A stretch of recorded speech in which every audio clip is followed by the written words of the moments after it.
इय्याका नअबुदु व इय्याका नस्तईन। पहले तो मीडिया का मैं बड़ा शुक्रगुजार हूं कि कल वो सब आ गए और खुद उन्होंने देखा कि कितने दहशतगर्द यहाँ छुपे हुए हैं। उसकी वजह से जो प्लान बना हुआ था, सारा ज़मान पार्क के चारों तरफ पुलिस नाके लग चुके थे और तैयारी हुई थी धावा बोलने की, वो क्योंकि आपने सबने जाके एक्सपोज कर दिया कि यहां कोई दहशतगर्द नहीं, तो उसकी वजह से ये मेरा घर बच गया। लेकिन जो मैं चीज कहना चाहता हूं वो ये कि गवर्नमेंट को नाम लेना चाहिए। जब आप कहते हैं ना कि 40 दहशतगर्द, तो आपको तो पता होगा 40 दहशतगर्द, तो उनके कोई नाम तो बताएं, वो कौन है वो लोग। क्योंकि इसी तरह जो इनका प्लान था, मैं अभी आपको बता दूं, इन्होंने जिस तरह मेरे घर के ऊपर पहली दफा दावा बोला था, सारे घर को तोड़ फोड़ कर दी और ऊपर क्लैशनिकोव्स ले गए और छोड़ के जी क्लैशनिकोव्स मिली और पता नहीं कोई और कोई बोतलें भी दिखाई कि जी वो कोई वो पेट्रोल बम थे। तो किसी, अब यहां कोई आदमी नहीं था, तो किसको पता कि वो यहां अगर इसी तरह का दावा बोल देते और उसके बाद ये 40 लोगों को यहां बैठा देते और कहते देखें जी दहशतगर्द तलब हो गए। इसलिए आपके आने की वजह से ये रुक गया। मेरी ये रिक्वेस्ट है हुकूमत से कि ये जो हरकतें आप कर रहे हैं, इससे कभी भी पॉलिटिकल पार्टी नीचे नहीं जाती, वो मजबूत होती है। क्योंकि पॉलिटिकल पार्टी अगर उसका वोट बैंक है और वो बढ़ता जा रहा है तो वो ऊपर जा रही है, और अगर आप उनकी पूरी मदद भी कर दें, जिस तरह पीडीएम है, जितनी भी मदद कर दें, लेकिन अगर उसका वोट बैंक नीचे जा रहा है तो वो कुछ भी नहीं कर सकते। और ये जो इसके ऊपर भी मैं बात करना चाहता हूं कि हमारे कई लोग पार्टी छोड़ रहे हैं। मैं ये समझता हूं कि इनमें से खैर कई तो खैर मैं इतना जानता नहीं हूं, लेकिन मुझे एक के ऊपर सबसे ज्यादा अफसोस है। वो मेरा बहुत पुराना हमारी पार्टी की, जिसने बड़ी जान मारी, आमिर कियानी की, तो मुझे बड़ा अफसोस हुआ उसके जाने का। लेकिन इनके ऊपर बहुत प्रेशर है और हर कोई प्रेशर नहीं ले सकता। तो ये मैं अपने लोगों को भी कहता हूं कि उनको कोई बुरा भला ना कहे। जिस तरह का प्रेशर पड़ा हुआ है आज, इस मुल्क की तारीख में कभी लोगों के ऊपर ऐसा पॉलिटिशियन पे प्रेशर नहीं पड़ा। पकड़ के लोगों को जेलों में डाल रहे हैं, फैमिलीज घरों में घुस रहे हैं, औरतें हैं, फैमिलीज औरतें हैं वहां, उनको औरतों को साथ उठा के शेरिया रफरीदी और उसकी बीवी ले गए जेल में। ये कभी हुआ पाकिस्तान में? कभी कि किसी उमर उस्मान डार के घर में घुस के सारा घर तोड़ दिया और उसकी वालदा से जो उन्होंने किया, ये कभी इस मुल्क की तारीख में हुआ है?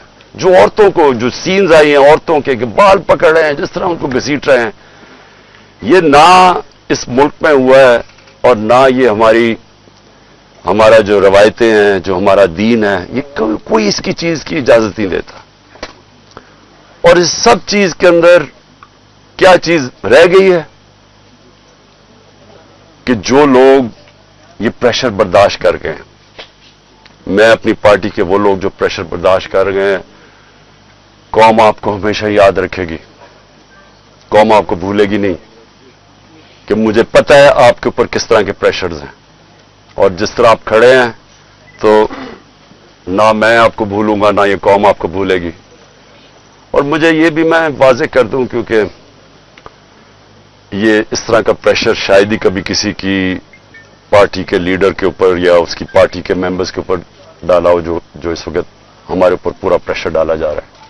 मैं सिर्फ एक चीज वाज़ेह करना चाहता हूं कि अगर मैं अकेला भी रह गया ना, अकेला, मैं तब भी हकीकी आजादी के लिए इस मुल्क के लिए खड़ा रहूंगा। क्योंकि ये कोई गलत फहमी में ना रहे कि इस प्रेशर की वजह से मैं शायद पीछे हट जाऊंगा।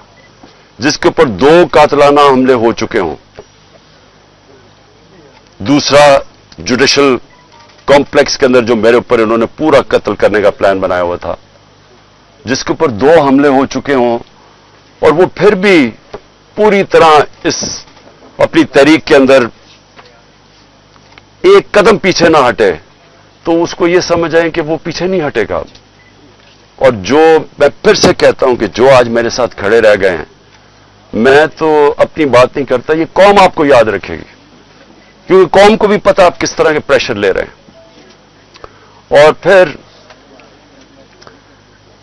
اس ساری چیز کے اندر جو بات کوئی کر نہیں رہا, اور کبھی بھی کسی مہذب معاشرے میں ایسا نہیں ہوتا کہ 25 لوگ ابھی کنفرمڈ 25 لوگ شہید ہوئے ہیں. سب کے کسی کے پاس کوئی ہتھیار نہیں تھا, پرامن احتجاج کر رہے تھے, اور ان کو سیدھی گولیاں ماری گئی.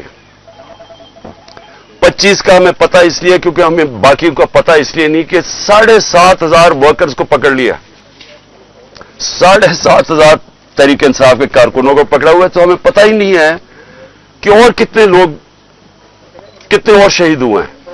ہمیں اتنا پتا ہے کہ تقریباً 700 کے قریب لوگوں کو انجریز ہوئی, اور وہ گولیوں کی انجری زیادہ ہیں.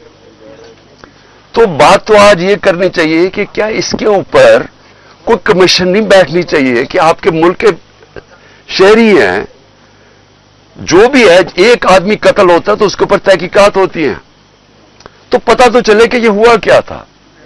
اور میں آج آپ سب کے سامنے کہہ رہا ہوں کہ جب بھی انڈیپینڈنٹ کمیشن بیٹھے گی, اس کے اندر ایک منظم سازش آپ کو نظر آئے گی.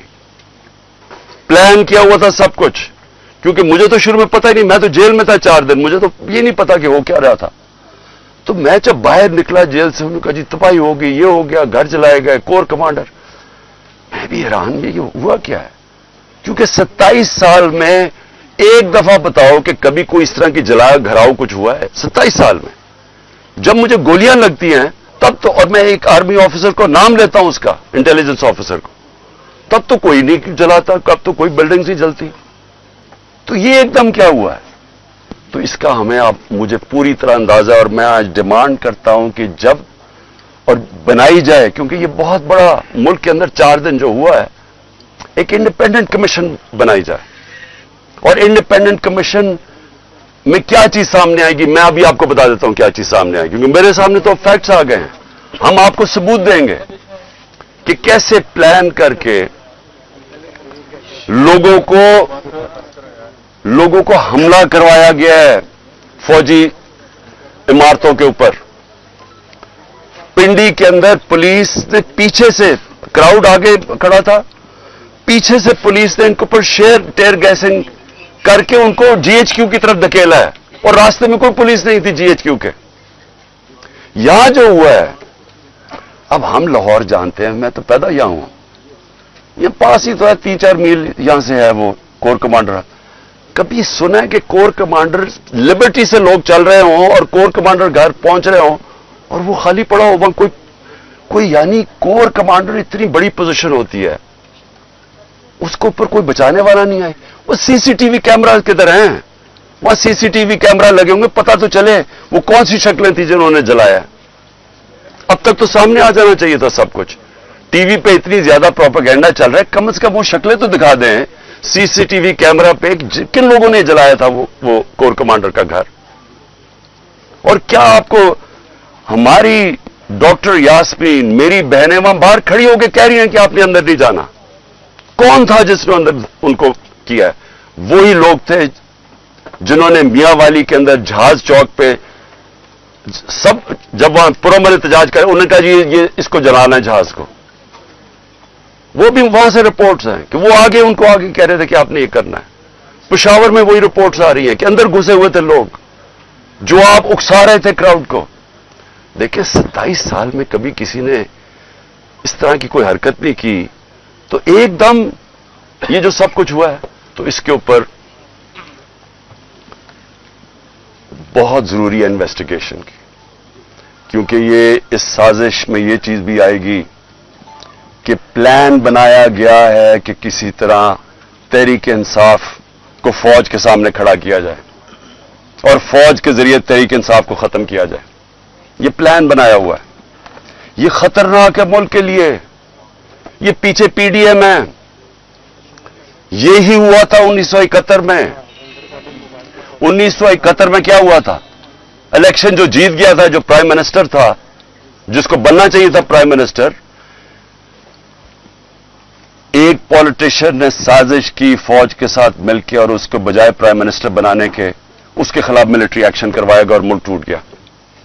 ये वही प्लान बन रहा है। इलेक्शन में मुकाबला नहीं कर सकते। 37 में से 30 बाय इलेक्शन हार चुके हैं। तो अब इनको ये नजर आ रहा है कि ना किसी तरह फौज के सामने खड़ा करो। कौन अपनी फौज से लड़ता है मुझे बताएं?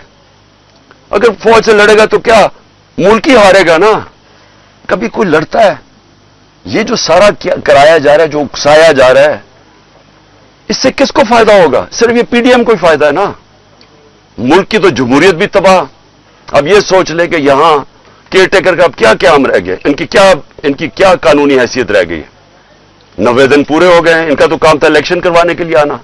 इनको तो अब तक अब इनका काम क्या है? यानी इनकी कौन सी कानूनी हैसियत रह गई है? और 70% पाकिस्तान है, पंजाब और पख्तूनख्वा। अब आज वहां कोई रिप्रेजेंटेटिव गवर्नमेंट नहीं है क्योंकि इन्होंने इलेक्शन नहीं 90 दिन में करवाया, आइन को तोड़ा है। गवर्नमेंट ने, फेडरल गवर्नमेंट ने मिलकर केयर टेकर गवर्नमेंट और इलेक्शन कमीशन के साथ मिलकर साजिश की है। तो इसका कौन जिम्मेदार है? और ये सारा एक साजिश का हिस्सा है कि किसी ना किसी तरह इस मुल्क में इलेक्शन ना करवाओ और पहले वो लंदन प्लान का हिस्सा कि तहरीक इंसाफ को क्रश करो, इमरान खान को जेल में डालो या साइड पे करो और मरवा दो उसको। ये सारा वो प्लान का हिस्सा है। लेकिन सवाल आखिर में मेरा ये है कि क्या पाकिस्तान जीतेगा इससे? क्या हमारी जमहूरियत को फायदा है, हमारे इदारों को, हमारे आइन को? ये तो सारा तबाह हो रहे हैं इसी प्रोसेस के अंदर।